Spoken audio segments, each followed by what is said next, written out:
sun is shining 24/7. Cause when we're together, it feels like we're in heaven. If it will get dark, you'll be my million stars.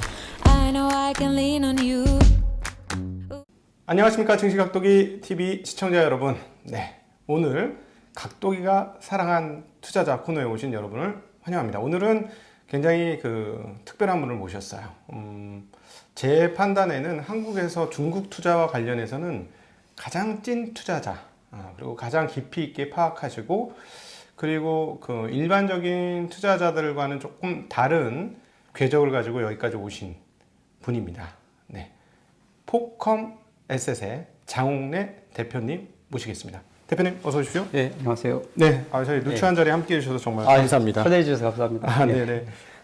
우리 장 대표님이 유명한 거는 역시나 이제 마오타이로 굉장히 유명하잖아요. 한국에서 마오타이 투자를 가장 크고 많이 하셨고 그렇게 자문도 하셨던 분으로 소문이 나 있으셨는데, 그렇게 어떻게 그런 기업들을 알게 된 계기나 이런 것들이 있으실 것 같은데요. 예, 제가 이제 중국에 2003년부터 네. 오가기 시작을 했고, 중국에 이제 체류한 거는 2007년부터 체류를 했었습니다. 네. 그래서 10년 정도 체류를 했었고, 그러다 보니까 이제 중국 친구들 좀 알게 됐고, 이게 중국 회계법인 파트너들이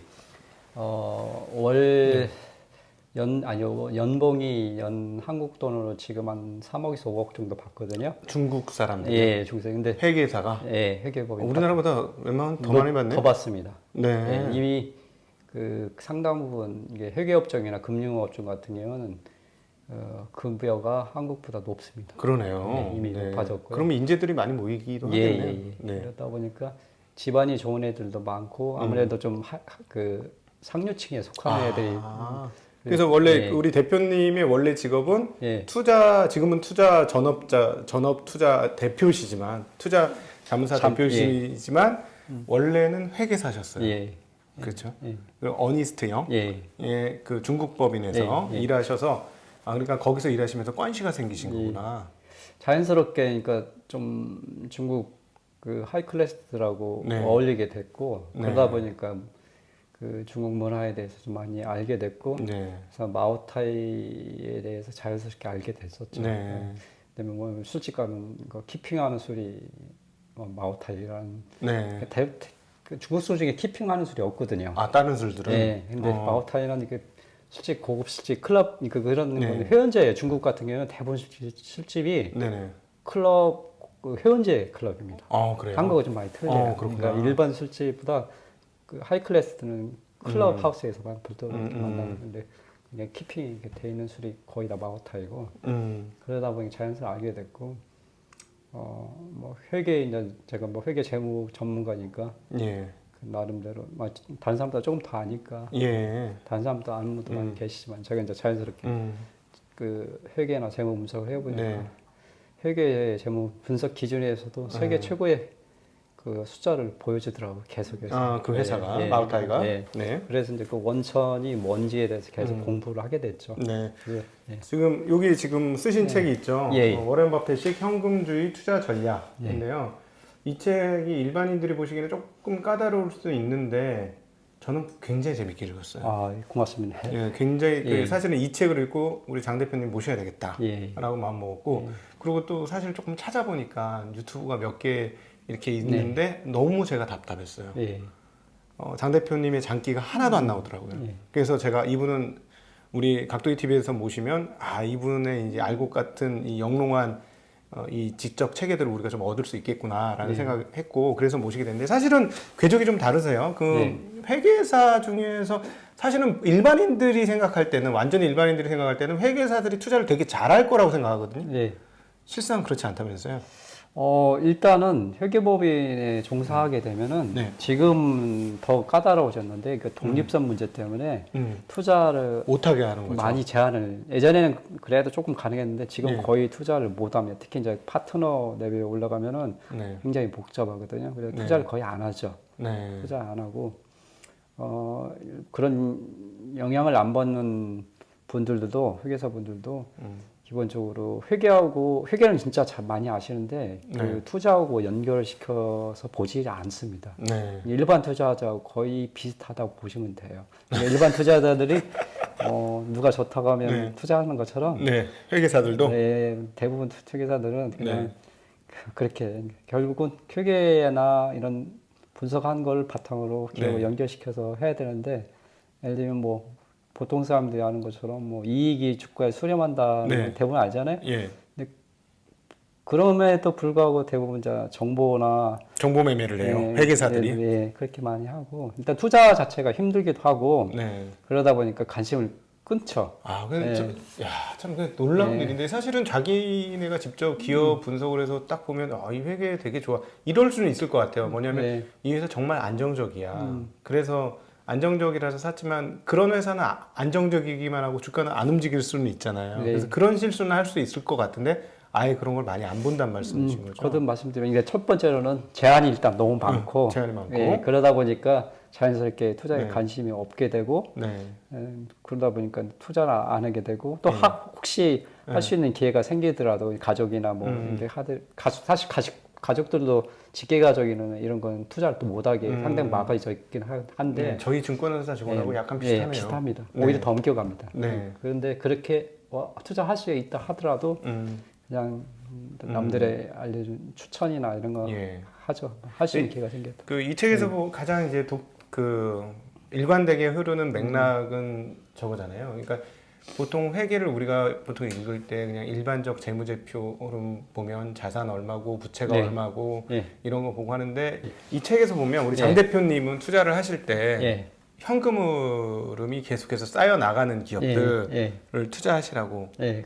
투자하라고 말씀하시잖아요. 근데 어떻게 해서 사실은 그게 투자에서 가장 중요하지 않습니까? 기업 상승하는 기업들을 보면 대부분 현금을 적축해 가는 것.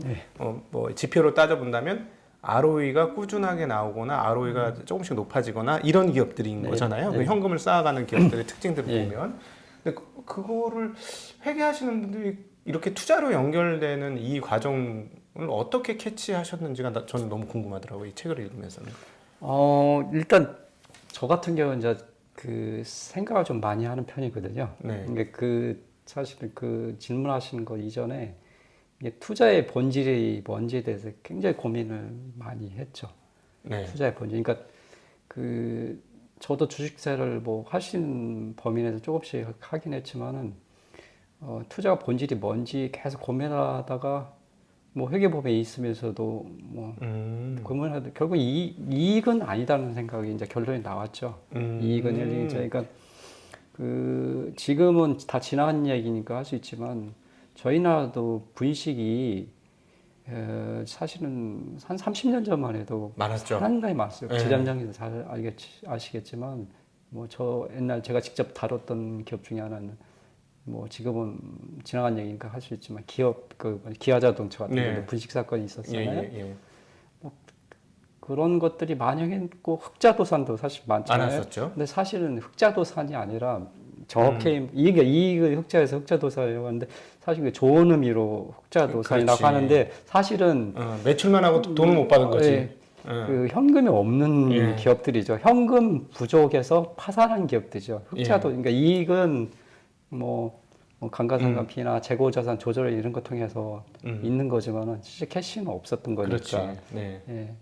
본질이 투자라는 게 어른법 때도 그 얘기하지만 지금 내가 현금을 투자해서 미래에 기대의 수익률 곱한 만큼 해서 미래에 현금을 더 많이 갖는 게 투자라는 거잖아요. 그렇죠. 저희 예를 들면 뭐 직장 생활을 하든지 사업을 하든지 내가 어떤 인베스트를 해서 직장 생활을 해서 소득을 캐시플로우를 더 많이 얻는 게 목표잖아요. 네네. 투자도 그런 본질이라고 생각하면은 결국은 이게 본질적으로 현금이 계속 쌓이거나 현금의 흐름이 계속 늘어나는 기업이 좋은 기업이죠. 당연히 투자할 수 있는 기업이라는 생각이 그렇죠. 듭니다. 그러면은 지금 말씀하시는 거 보니까 예. 회계사여서 투자를 하신 건 아니네요. 그렇죠. 예. 그거 전혀 다르네요. 저는 회계법인에 17년 근무했지만은 네.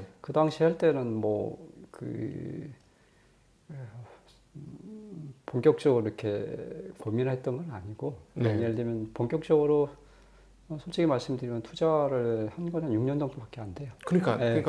가장 놀라운 네. 이 대목이 자산 네. 자문사 운용사 토탈 해서 네. 가장 놀라운 대목이 이거예요. 왜냐하면 별로 실패를 안 하셨어요.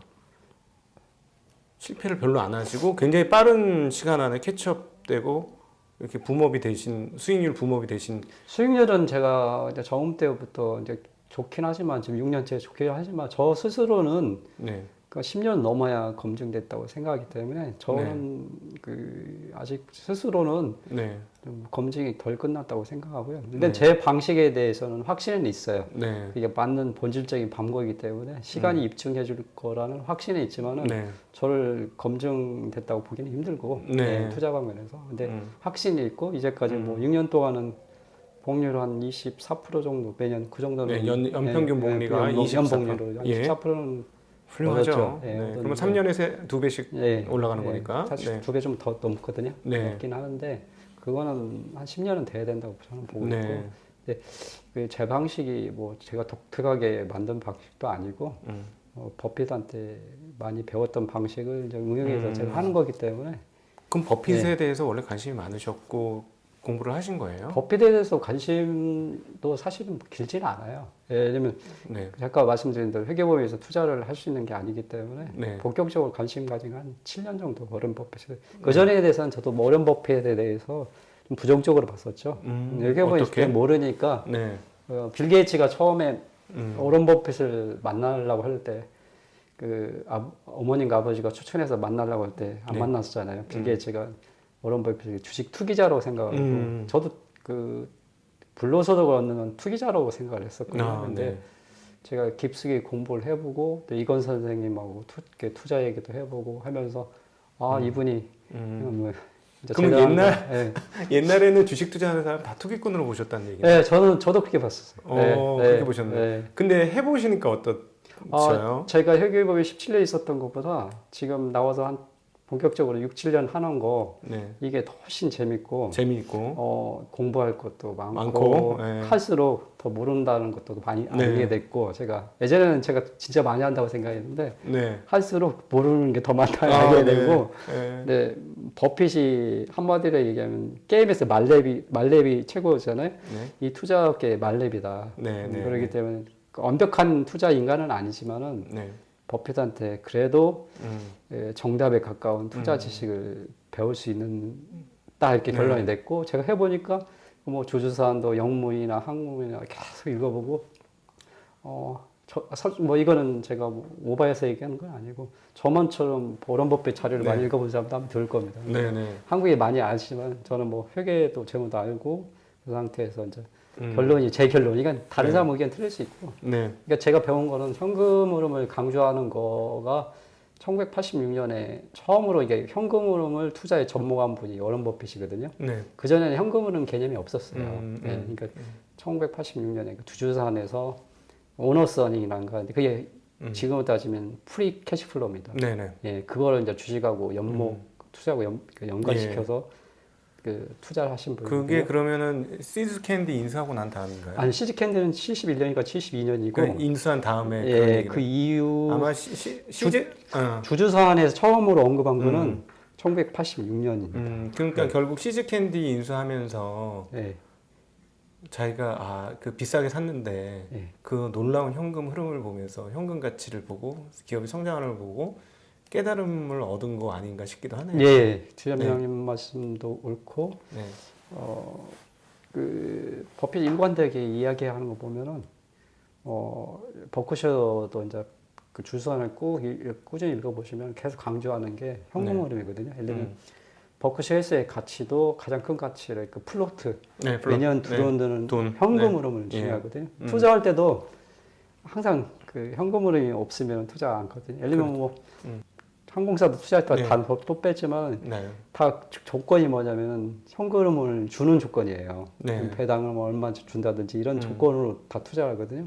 그러니까 예를 들면 자회사 많이 있잖아요. 지금 공식적으로는 85개 정도 되는데 버핏도 버핏 자회사를 정확히 얘기를 못 하더라고요. 저 인터뷰하는 거 보니까 85개 되나 뭐 이렇게 얘기하는데 거기 자회사 오너들한테 요구하는 게 뭐가 있냐면 네. 간섭을 안 해요. 텐센트처럼 뭐 사실 그렇죠. 텐센트도 버핏한테 배운 거거든요.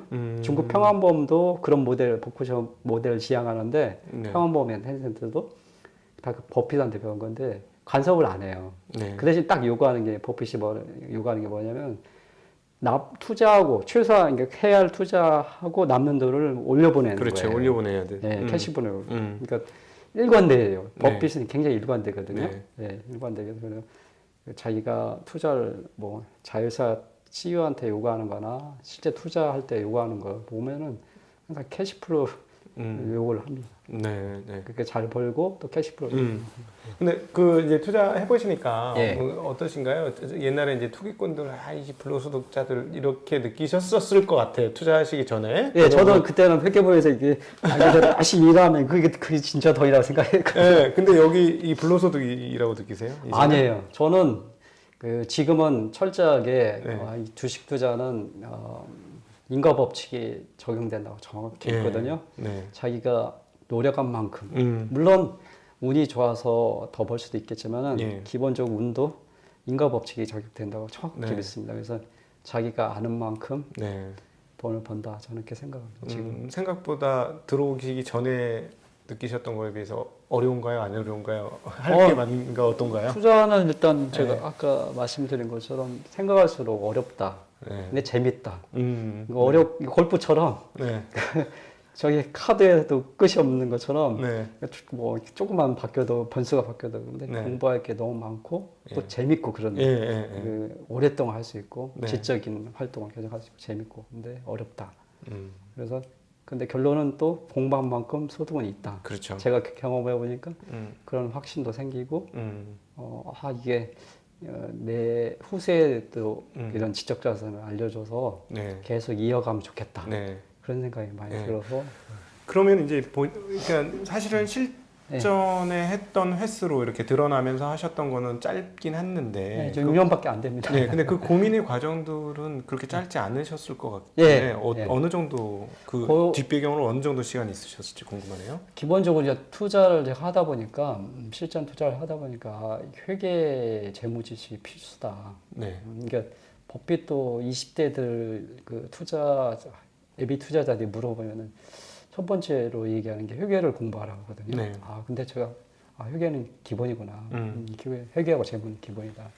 그렇게 생각하고 있고 저도 계속 말씀드렸지만 아직은 검증 과정 중에 있는 투자자이기 때문에 저한테 제가 말씀드리고 싶은 건 제가 열심히 진짜 공부한다. 얼마 정도 지금 내가 투자를 알게 돼서 지금까지 한 횟수로 공부를 한 어느 정도 한 것 같다라고 느끼세요? 횟수는 지금 아까 말씀드렸는데 2015년부터 이제 제대로 공부한 내가 투자할 마음 먹고 전점으로 그 전에는 그냥 머릿속으로 이제 생각만 하시고 개인적으로 조금씩 투자했기 때문에 깊이 있게 공부는 한 게 없죠. 그 2015년에 개인 투자를 했지만은 회계 법인에서 바쁘기 때문에 시간 쓸 여력이 없었고. 그러니까 회계 지식이 있어서 사실 시간은 상당히 벌긴 덜 하셨네요. 세이브했죠. 그게 저는 회계가 투자에서 필수 지식 중에 하나, 전부는 아닙니다. 회계를 잘한다고 해서 꼭 돈 버는 것도 아니고 필수 요소 중에 하나라고 보고 이제 그런 게 밑거름이 됐기 때문에 빨리 캐치업을 했던 거고. 예를 들면 지금 같은 경우에는 이제 그 애니얼 리포트나 이런 것도 1시간 이내면 웬만한 기업, 기업도 애니얼 리포트 다 읽어낼 수 있거든요. 사실은 애니얼 리포트가 투자의 기본인데. 이제 6년밖에 안 됐는데 읽은 양이 좀 많으신 것 같아요. 말씀하시는 거 보니까. 양은 투자 독서의 양이나 생각은 굉장히 깊죠. 예를 들면은 자꾸 물어보시는 게 저 같은 경우에는 거의 24시간 투자 생각을 하거든요. 그렇죠. 그러니까 그 마지막 잘 때 투자도 생각하고 일어날 때 첫 생각도 투자거든요. 머릿속에서 그냥 스스로 이렇게 굴러갑니다. 그러니까 재밌게 굴러가요. 지가 알아서 제가 굳이 뭐 일깨우지 않더라도 모든 생활이 투자하고 연결돼서 삶이 투자고 투자가 삶이다. 별개 뭐 예전엔 별개로 봤는데 결국은 뭐 어떤 책 봐야 되냐고 물어보시면은 자기 직업이나 생활하고 연결해서 계속 하시면 된다. 그러니까 인과법칙이라는 것도 어떻게 보면 종교적인 얘기잖아요. 네. 정확히 그게 적용되는 게 이 투자, 저는 이제 제가 틀릴 수도 있지만 저는 그렇게 확신이 생겼습니다. 어느 순간에 내가 이제는 임계치를 뚫었다. 네. 이제부터 나는 잘 뭐 꾸준히 이렇게 가면 물론 아까도 시간이 더 필요하다고는 하셨지만 물론 그렇죠. 예, 거기서 말하는 시간이 더 필요하다는 건 내가 이제 완숙한 투자자까지 되는 것, 그 검증된 완숙한 투자자까지 시간이 조금 더 필요하다 이 말씀 저도 동감하고 저도 마찬가지인 입장인 거고요. 근데 이제 약간 그 임계치를 돌파했다라는 느낌은 언제 드셨어요? 조금 달라서 지금 회계 베이스가 워낙 튼튼한 상황가운데 오셔가지고 이렇게 말씀드릴 수도 있으니까 머리가 스스로 굴러가는 게 쉽게 말하면 막 머릿속에서 지가 결합을 해서 커넥션해서 연결하는 거는 한 3년 정도 된 것 같아요. 3년 정도. 그러니까 머리가 스스로 이제 머릿속에서 계속 굴러가는 거죠. 알아서. 그러니까 뭐 어떤 인계점이나 그런 것보다 그냥 머리가 이제 굴러가는 거죠. 스스로. 그러니까 모든 걸 연결해서 보는 능력이 생기고 뭐도 봐도 이제 기본적으로 투자할 겹과 아닐 겹은 구별이 좀 되고 그 정도. 그러니까 손해는 안 볼 수 있겠구나. 그런 거는 이제 한 3년 정도 된 거 같아요. 원래 손해 많이 안 보셨을 것 같아요. 투자법을 보면. 손해는 지금 아까도 여기 지점장님 연관성이 있으니까 제가 금액 기준으로는 2% 이상 손해 본 거는 없어요. 그러니까 그 투자를 한 10개 기업 하는데 그 집중해서 한 3개 기업 투자하거든요. 근데 그런데도 3개 기업에서는 절대 투자 손해 보는 건 없고 이제까지 한 2015년부터 투자해서 굉장히 보수적으로 이제 필터링을 해서 그 전 세계 한 2만 개 정도 거기서 필터링해서 한 0.01%를 골라내니까 손실은 보진 않고요. 필터링 어떻게 하십니까? 필터링은 가장 기본적으로 필터링은 밖에서 하시는 방식과 조금 공통점도 있고 틀린 점도 있어요. 예를 들면 뭐 수익성이나 재무 안정성 이런 것도 반드시 보고 근데 이게 필터링 기준 중에 하나인데 제가 이제 나름대로 그 고민해서 고안한 방법 중 하나가 그 신뢰성하고 관리성을 정량적으로 필터링하는 겁니다.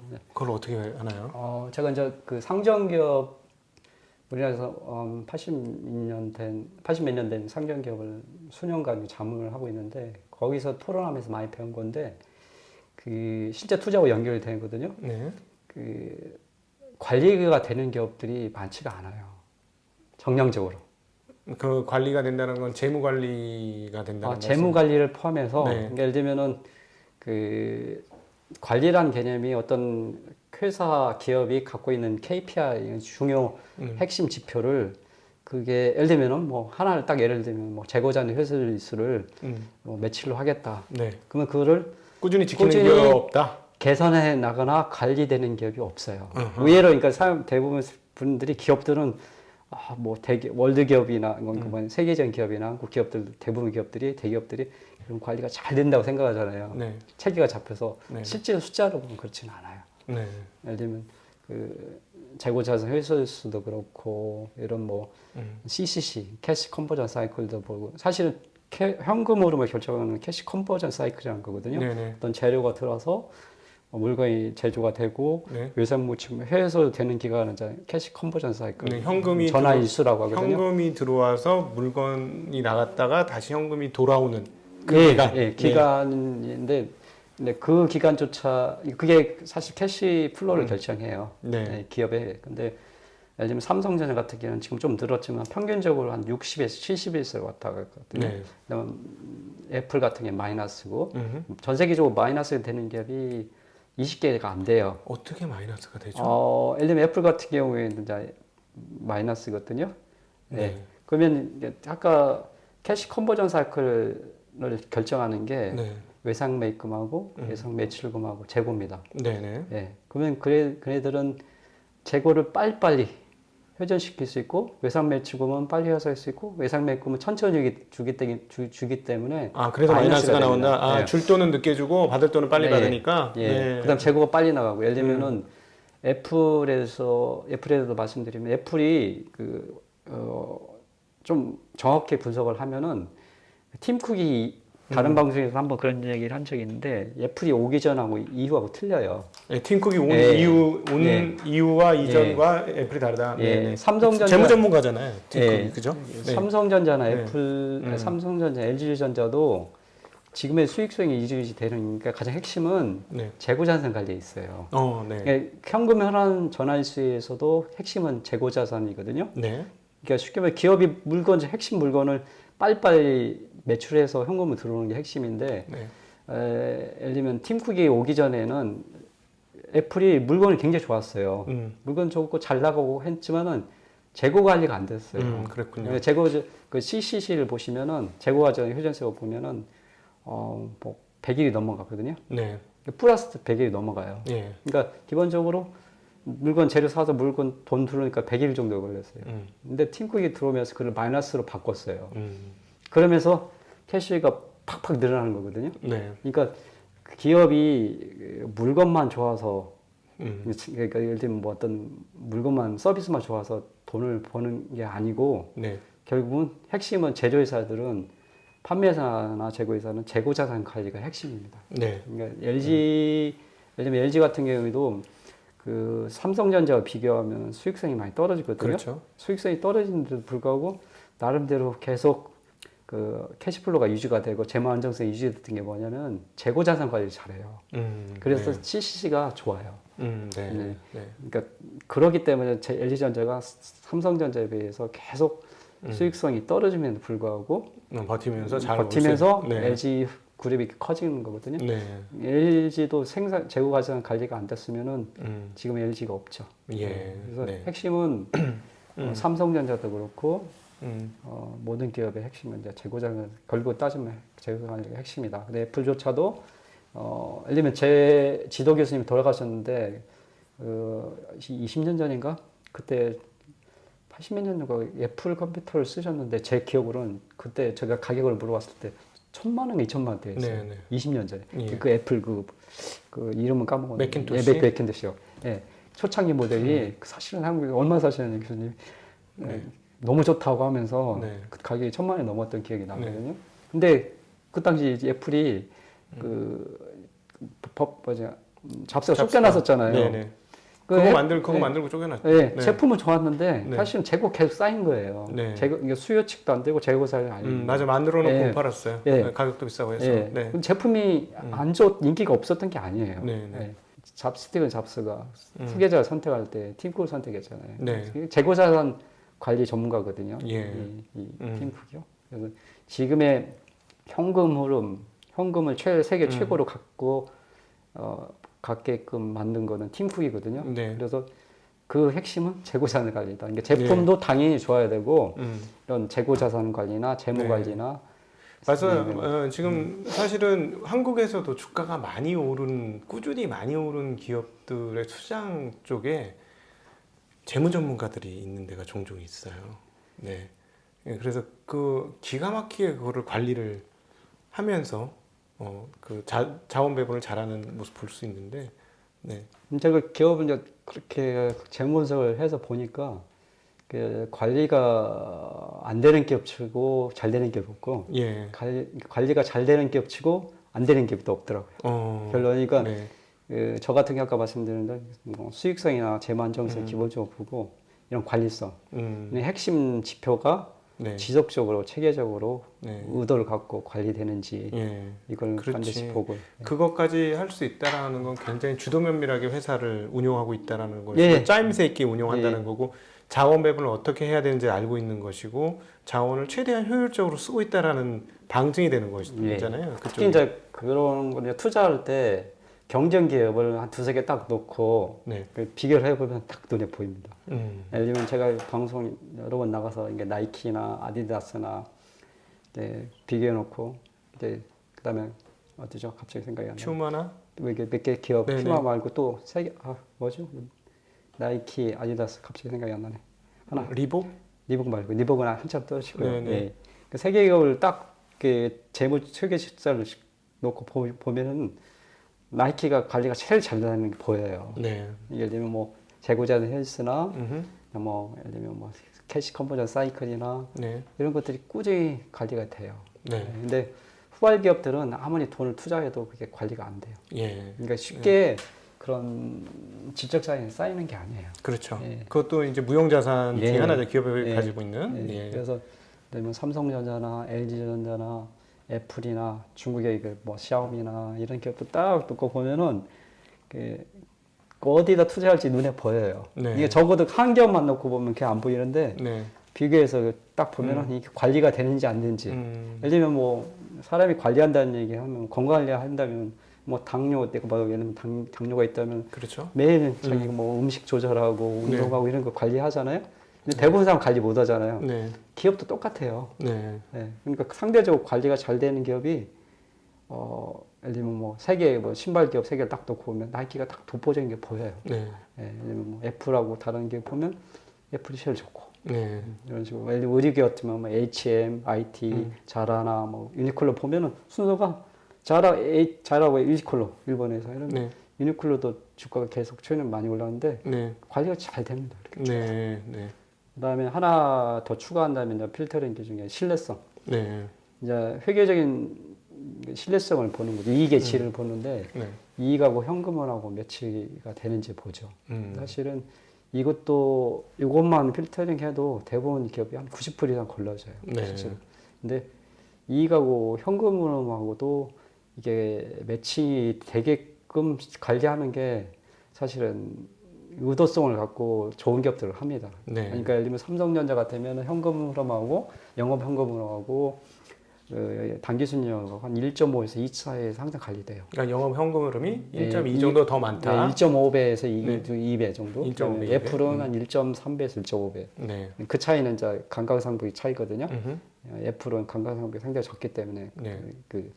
단기 순이익에서 플러스해서 영업을 기본적으로 계산되거든요. 그렇죠. 예, 기본적으로 가장 큰 미치는 게 감가상각비거든요. 네. 그래서 감가상각비가 많을수록 이제 그 차이가 많이 크게 크죠. 납니다. 네. 그래서 그 지표만 아주 잘 봐도 네. 이익의 질이란 거는 첫 번째로는 이익하고 현금하고 현금하고 매칭이 돼야 되고 네. 두 번째로는 이익하고 현금하고 차이가 별로 안 나야 돼요. 네. 네. 그게 이익이 질이 좋은 겁니다. 왜냐면은 그 투자를 그만큼 많이 안 해도 된다는 얘기는 이게 그 캐시 그렇지. 순도가 높은 거거든요. 거지. 예, 그러니까 예. 그냥 갖다 설비 그냥 다 두드려 박아가지고 다 때려 박아서 돈을 버는 것보다 별로 안 두드려 박고도 돈이 쪽쪽 나오는 그 기업이 정말 강한 기업이고 애플 같은 경우는 공장이 없잖아요. 예. 그러니까 그게 팀쿡이 한 거예요. 네. 그러니까 팀쿡이 그러니까 레버리지가 이제 오퍼레이팅 전문 얘기로 하면 조금 오퍼레이팅 레버리지하고